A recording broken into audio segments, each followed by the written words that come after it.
اور اللہ کا جو محبوب بندہ ولی کامل ہے تو اس کی تکفیر کرتا ہے، دفع ہو جائے یہاں سے۔ حضرات اب حقیقت کھل گئی ہے اس خواب کے آئینے میں، اور توبہ کرتا ہوں اور مجھے بیعت کیجئے اور اپنے سلسلے میں داخل کیجئے۔ علماء دیوبند کا روحانی مقام، علمی مقام اللہ اور رسول کی نگاہ میں کیا ہے، وہ تو قیامت کے دن محشر کے میدان میں قلعی کھلے گی۔ فسوف تری اذا انکشف الغبار افرس تحت رجلک ام حمار وآخر دعوانا ان الحمد للہ رب العالمین۔ اب طلوع ہونے لگے۔ حضرت تھانوی نے لکھا ہے کہ اتباع اور تقلید میں فرق ہے، اور دیوبندی علماء اپنی تقریروں میں کہتے ہیں کہ اتباع اور تقلید ایک ہی ہے۔ سوال نمبر 2، جب مفتی کفایت اللہ نے اہل حدیث کو اہل سنت میں داخل کیا ہے تو تم ہم کو کیوں خارج کرتے ہو؟ اچھا، یعنی یہ اہل سنت میں رہنا چاہتے ہیں، اور ہم بھی تو یہی دعوت دیتے ہیں، ہم بھی بابا یہی دعوت دیتے ہیں، تم اہل سنت سے خارج ہو کیوں رہے ہو؟ آؤ نا، لیکن تم تو آتے ہی نہیں۔ دعوت ہم دیتے ہیں، بلاتے ہیں، مگر تم آتے نہیں ہو۔ اہل سنت جو اہل حدیث کو اہل سنت تسلیم کیا، یا اہل حدیث کا جو ذکر ہے، یہ غیر مقلدین مراد نہیں ہے۔ آپ طبقات حنفیہ میں بھی دیکھیں گے اہل حدیث کا لفظ۔ اہل حدیث کا مطلب ہوتا ہے حدیث کا علم رکھنے والے محدثین کی جماعت کو حدیث کہا، اہل حدیث کہا گیا۔ یہ ایک علمی اصطلاح ہے، جیسے مفسر کہتے ہیں کس کو؟ جو قرآن کریم کی تفسیر بیان کرے۔ محدث کہتے ہیں کس کو؟ جو حدیث کا علم رکھے۔ اسی سے اہل الحدیث، اہل التفسیر، تفسیر والے، حدیث والے۔ یعنی اب کہ دیکھو ہم اپنے بمبئی کی زبان میں اب سمجھائیں گے، چلو کرلا کی زبان میں سمجھو۔ کہیں گے فلاں دودھ والے کے یہاں سے دودھ لاؤ، تو کیا مطلب؟ کیا مطلب بولو بھائی؟ دودھ کا ذخیرہ اس کے پاس ہے، دودھ کی دکان اس کے پاس ہے، اور دودھ کی کا پوری دکان ہے، اور دودھ وہ بیچتا ہے، یہی تو مطلب ہوتا ہے جی۔ یا ایک بندہ ایک پاؤ دودھ لے ہو، اس کو دودھ والا کہیں گے؟ جی نہیں، اس کو دودھ والا نہیں کہیں گے۔ تو دودھ والا وہ ہے جس کی دکان مستقل ہو اور دودھ کے ذخیرے اس کے پاس رہتے ہوں، اور دودھ کی سپلائی کرتا ہو، دودھ سیل کرتا ہو، وہی تو دودھ والا ہوگا جی۔ پیسے والا وہ ہوگا، مالدار وہ ہوگا جس کے پاس لاکھوں کروڑوں کا مال ہو، ہزاروں کا مال ہو، وہی تو مال والا ہوگا۔ اور لیے ہے چمنی، میں مالدار ہوں، میں مالدار ہوں، تو کہیں گے بابا تو مالدار ہے کیسا؟ پہلے تو تیرے دماغ کا علاج کرا دیا جائے، لیکن یہ مال بھی جو تیرے پاس ہے کافی نہیں ہوگا، واچ مین گیٹ ہی سے بھگا دے گا، پہلے فیس جمع کرنی پڑے گی، اس کے پاس تیرا علاج ہوگا۔ تو دیکھو کسی والا یہ نسبت لگنے کے لیے ضروری ہے کہ اس کا ذخیرہ۔ اب ایک جاہل ہے ٹائر بنانے والا، وہ بھی اہل حدیث، اور ایک اس کو یہ بھی پتہ نہیں الف کھڑا یا پڑا، وہ بھی اہل حدیث۔ تو بابا یہ اہل حدیث لفظ کا مذاق اڑایا جا رہا ہے، دراصل یہ تو ایک بڑا مقام ہے، اور محدثین کے لیے اس لفظ کا استعمال کیا گیا ہے، اور انشاءاللہ اس موضوع پر تفصیلی روشنی ڈالی جائے گی۔ وقت تو ہے نہیں کہ پوری بات بتائی جائے۔ اتباع اور تقلید ایک ہی چیز ہے، یہ اس کا معنی تو خود یہ کرتے ہیں کہ جہاں قرآن کریم کے اندر اتباع کا لفظ آیا، وہاں کہیں تقلید معنی یہ گھسیڑ دیا، اور کہیں جو ہے اتباع کا معنی تقلید اور تقلید کا معنی اتباع۔ تو یہ غلطی تو خود یہ کر رہے ہیں۔ جب یہ نمبر آئے گا تو بالتفصیل اس پر انشاءاللہ روشنی ڈالی جائے گی۔ تم کبھی اپنے آپ کو حنفی کہتے ہو، کبھی چشتی کہتے ہو، کبھی قادری، کبھی سہروردی، کبھی نقش بندی کہتے ہیں، کبھی دیوبندی کہتے ہو۔ تمہارے کوئی مستقل نام بھی ہیں؟ نام بھی کیا ہے بھائی؟ نہیں ہے۔ اب یہ دیکھیے، تو یہ غلطی تو یہ بھی کرتے ہیں۔ یہ کیا کہتے ہیں؟ کبھی محمدی، اور کبھی موحدی، اور کبھی سلفی، کبھی اثری، اور کبھی خبری، کبھی اثری کبھی خبری، ہیں ضرور ہیں، وہ تو بتایا جائے گا کب۔ اور کبھی امرتسری، اور کبھی روپڑی، ہیں؟ ابھی تو اللہ نہ کرے یہ رو پڑے، ان کو ذرا روکو، لیکن کہتے نا کبھی رو پڑی تو اب یہ وہ پڑی تو اب آپ کی کون سمجھے کھوپڑی؟ یہاں تو الٹی ہے کھوپڑی آپ، تو اب کون اس الٹی کھوپڑی کو سمجھے؟ آیا سمجھ میں؟ تمہارا نام تو عورتوں کے نام پر ہے، ہاں ماشاء اللہ، تمہارا نام تو عورتوں کے نام پر ہے۔ ابو حنیفہ امام کی بیٹی کی طرف نسبت ہے۔ لوگوں، مسلک بدعت میں ہر مسئلہ الٹا نظر آیا۔ مجنو نظر آئی، لیلا نظر آیا، مجنو نظر آئی، لیلا نظر آیا۔ یہ دیکھیے کیا لکھ رہے ہیں، تمہارا نام تو عورتوں کے نام پر ہے۔ عورتوں واحد ہے کہ جمع؟ بولو، عورتوں کے نام پر۔ اور حنیفہ واحد ہے کہ جمع؟ واحد۔ خرد کا نام جنو رکھ دیا، جنو کا خرد، جو چاہے آپ کا حسن کرشمہ ساز کرے۔ کمال کر دیا، کمال کر دیا، اسی کو علم کہتے ہیں۔ اور یہ لیاقت اور قابلیت، اور سمجھیں کہ بخاری شریف ڈائریکٹ انٹرنیٹ سے، وہ بہی قال حدثنا انٹرنیٹ۔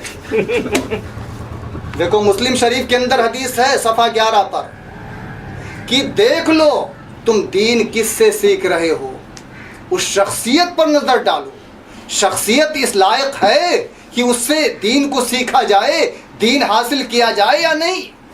تو رسول اکرم صلی اللہ علیہ وسلم نے، صحابہ نے، تابعین نے شخصیت کو سامنے رکھا کہ جس ہستی سے تم دین سیکھ رہے ہو اس کی صلاحیت کو دیکھ لو، اس کے تقوی اور للہیت کو دیکھ لو۔ اور یہ وَبِهِ قَالَ حَدَّثْنَا انٹرنیٹ، ان کے جو ہے مفتی اعظم انٹرنیٹ ہیں، کیا علم آئے گا، کیا علم آئے گا؟ تو لکھ رہے ہیں عورتوں کے نام پر ہے۔ ابو حنیفہ امام کی بیٹی کی طرف نسبت ہے۔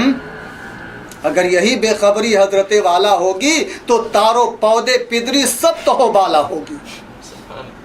آپ دیکھیے امام ابو حنیفہ کا نام نعمان ابن ثابت ابن ما ابن زوتی، تو کنیت ہے آپ کی ابو حنیفہ، اور یہ اصل ان کو چونکہ الرجی ہے اور دشمنی ہے امام ابو حنیفہ سے۔ اور دروغ گورا حافظہ نہ باشد، جو آدمی جھوٹ بولتا ہے جھوٹے کا دماغ نہیں ہوتا، چل جاتا ہے اس کا دماغ ان کا خراب ہوا اور کھوپڑی ان کی خراب ہوئی، تو اب روپڑی بھی سہارا نہیں دے پائیں گے ان کو۔ دیکھو امام ابو حنیفہ یہ کنیت ہے، ابو حنیفہ۔ حنیفہ کے معنی دوات کے بھی ہوتے ہیں، حنیفہ دوات۔ چونکہ اتنا کثرت سے تصنیفات ہوتی تھیں حضرت کی مجلس میں، اور اس کثرت تالیفات اور کثرت تصنیفات کی طرف اشارہ ہے کہ اتنی کثرت سے دواتیں استعمال ہوتی تھیں، روشنائی اور قلم استعمال ہوتے تھے، ان کی مجلس میں ان کی تحریریں اور تصنیفات سامنے آتی تھیں۔ اس کی بنیاد پر ابو حنیفہ کہا گیا ان کو، ایک معنی۔ دوسرا معنی، جو تصنیفات ہوتی تھیں، جو اقوال درج کیے جاتے تھے، جو فتاوے لکھے جاتے تھے، اور جو اجتہاد مندرج ہوتے تھے، وہ دراصل بالکل درست ہوتے تھے۔ اور یہ ابو الملت الحنیفہ ہے کہ ملت درست، ملت والے۔ ابو الملت الحنیفہ، ملت کو حذف کر دیا اور ابو حنیفہ کو باقی رکھا کہ یہ جو باتیں اور ان کا اجتہاد ہے بالکل ٹھیک ہے، اپنی جگہ پر درست ہے، یہ شک اور شبہ سے بالا تر ہے۔ آیا سمجھ میں؟ اب یہ حنیفہ تو نظر آیا، حالانکہ امام ابو حنیفہ کی حنیفہ نام کی کوئی بیٹی حضرت کی نہیں تھی۔ یہ تاریخ سے بھی ناواقف ہیں بیچارے، یہ تاریخ سے بھی ناواقف ہیں۔ اور کیا کہوں لوگوں، ان کا دیوانہ پن تو دیکھیے گا کہ دامن کا ہے دھوکہ آستین پر۔ اب یہ الٹے کرتا پہنیں گے، آستین ہی کے اندر سر ڈال لیں گے اور سمجھیں گے یہی دامن ہے، ڈالو ایسا پہنو بابا، تو پھٹ جائے گا کرتا لیکن تم پہن نہیں پاؤ گے اور ننگے کے ننگے رہو گے۔ اس لیے مہربانی کرو، دامن کو دامن سمجھو، کرتا اور آستین کو آستین سمجھو، اور تم اہل سنت کے مارے آستین نہ بنو، آستین کے سانپ مت بنو۔ تم حدیث کے نام پر، قرآن کے نام پر لوگوں کی ایمان پہ ڈاکہ مت ڈالو۔ اور کچھ وضاحت کر دوں؟ ہاں پھر دوسری مجلس میں انشاءاللہ.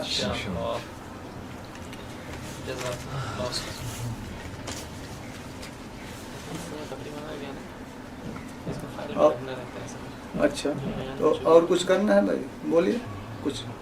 کچھ باقی بات رہ گئی ہو تو بتائیے، وضاحت کر دیجیے. اچھی بات ہے، پھر انشاءاللہ ٹھیک، پھر انشاءاللہ دوسری مجلس کے اندر اس کو سنبھال کے رکھیے گا. یہ چارٹ ہے.